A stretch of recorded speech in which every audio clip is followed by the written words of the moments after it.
بنگلہ دیش میں پرتشدد احتجاج کے دوران اب تک درجنوں افراد ہلاک اور سینکڑوں زخمی ہو چکے ہیں۔ حکومت نے ملک بھر کے اسکولز اور جامعات کو بند کر دیا ہے، جبکہ انٹرنیٹ اور ٹیلی کام سروسز بھی بند کر دی گئی ہیں۔ مگر سوال یہ ہے کہ یہ احتجاج کون کر رہا ہے اور اس کی وجہ کیا ہے؟ پروٹیسٹ کو لے کر حکومت کا کیا موقف ہے اور مظاہرین اس پر کیا کہتے ہیں؟ بنگلہ دیش کی حکومت اس احتجاج سے کیسے نمٹ رہی ہے اور کیا فریقین کے درمیان اب تک مذاکرات کا کوئی دور بھی ہوا ہے یا نہیں؟ یہ سب اور بہت کچھ ہم آپ کو بتائیں گے اپنی اس ویڈیو میں۔ آپ دیکھ رہے ہیں ایک نیوز ڈیجیٹل اور میں ہوں نور فاطمہ چیمہ۔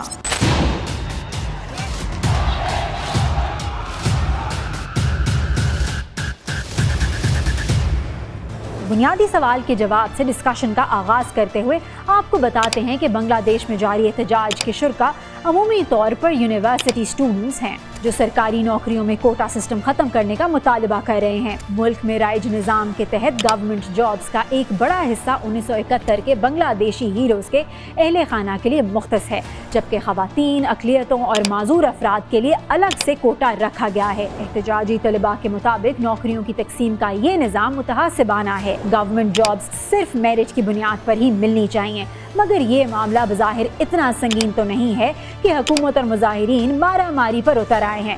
تو پھر کوٹا سسٹم کے خاتمے کے لیے شروع ہونے والا احتجاج اتنا پرتشدد کیسے ہو گیا؟ اصل میں اس کی زیادہ ذمہ داری بنگلہ دیشی وزیر اعظم شیخ حسینہ واجد پر عائد ہوتی ہے، جنہوں نے مظاہرین کو رضاکاروں سے تشبیہ دے کر جلتی پر تیل ڈال دیا۔ بنگلہ دیش میں اصطلاح ان لوگوں کے لیے استعمال کی جاتی ہے جنہوں نے 1971 میں آزادی پسندوں کی بجائے پاک فوج کا ساتھ دیا تھا، جبکہ موجودہ حالات میں کسی بھی شخص کو رضاکار کہنا اسے سیدھا سیدھا ریاست مخالف قرار دینا ہے۔ یہی وجہ ہے کہ جہاں طلباء رہنماؤں نے حسینہ کے اس بیان کو اپنی توہین قرار دیا، وہاں وزیر اعظم کے حامیوں کو بھی مظاہرین پر چڑھائی کا موقع مل گیا اور یوں اچھا خاصا پرامن احتجاج پرتشدد ہنگاموں کی صورت اختیار کر گیا۔ بنگلہ دیشی دارالحکومت ڈھاکہ سمیت کئی شہروں میں مظاہرین اور حکمران جماعت عوامی لیگ کے حامیوں کے درمیان جھڑپیں ہوئیں، جبکہ پولیس نے بھی آنسو گیس، ٹن گرینیڈ اور ربڑ کی گولیوں سمیت احتجاج کو ہتھیاروں کا بھی بے دریغ استعمال کیا، جس کے نتیجے میں اب تک درجنوں مظاہرین ہلاک اور سینکڑوں زخمی ہو چکے ہیں۔ حکومت نے کشیدہ صورتحال سے نمٹنے کے لیے ڈھاکہ سمیت ملک کے بڑے شہروں میں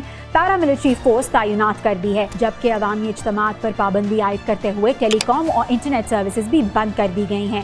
ایسے میں معاملات بہتری کے بجائے مزید خرابی کی جانب جاتے دکھائی دے رہے ہیں۔ بنگلہ دیش میں سرکاری نوکریاں، اچھی تنخواہ، مارات اور سالانہ اضافوں کے باعث ہمیشہ سے ہی کافی اٹریکٹیو آپشن رہی ہے، جبکہ ان کا کوٹا سسٹم بھی دہائیوں سے چلتا آ رہا ہے۔ ایسے میں سوال یہ ہے کہ اگر یہ نظام آج نافذ نہیں ہوا تو پھر اس کے خلاف احتجاج آج کیوں ہو رہا ہے؟ نوکریوں میں کوٹا سسٹم کے خلاف احتجاج گزشتہ ماہ اس وقت شروع ہوا جب ہائی کورٹ نے اس کے خاتمے کا 2018 کا حکومتی فیصلہ منسوخ کرتے ہوئے کوٹا سسٹم بحال کر دیا۔ وہ الگ بات ہے کہ بعد میں سپریم کورٹ نے یہ حکم معطل کرتے ہوئے حکومتی اپیل پر سماعت کے لیے 7 اگست کی تاریخ مقرر کر دی تھی، تاہم اس وقت تک شاید پلوں کے نیچے سے کافی پانی گزر چکا تھا۔ طلباء کے احتجاج میں اس وقت زیادہ شدت آ گئی جب وزیر اعظم شیخ حسینہ واجد نے معاملہ عدالت میں ہونے کی وجہ سے ان کے مطالبات ماننے سے انکار کر دیا اور ان کے ساتھ رضاکار کا وہ ٹیگ بھی جوڑ دیا جس کا ذکر ہم کچھ دیر پہلے کر کے آئے ہیں۔ فائنلی سب سے اہم سوال کو ایڈریس کرتے چلے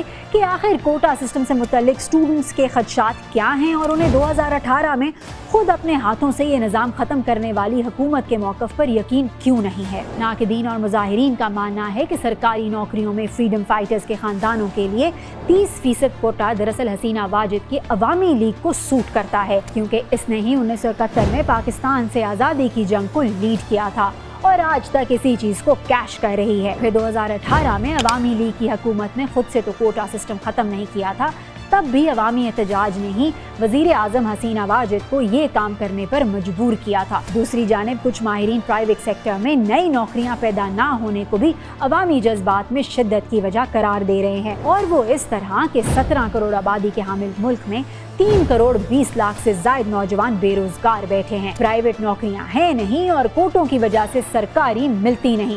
ایسے میں نوجوان سڑکوں پر نہ ہیں تو کہاں جائیں؟ معاملات ہاتھ سے نکلتا دیکھ کر بنگلہ دیشی حکومت کو بالآخر پروٹیسٹرز کے ساتھ مذاکرات کا خیال آ گیا، تاہم طلباء رہنماؤں نے مظاہرین کی ہلاکتوں میں ملوث پولیس اہلکاروں اور حکومت کے حامی طلباء کے خلاف کارروائی تک میز پر بیٹھنے سے انکار کر دیا ہے۔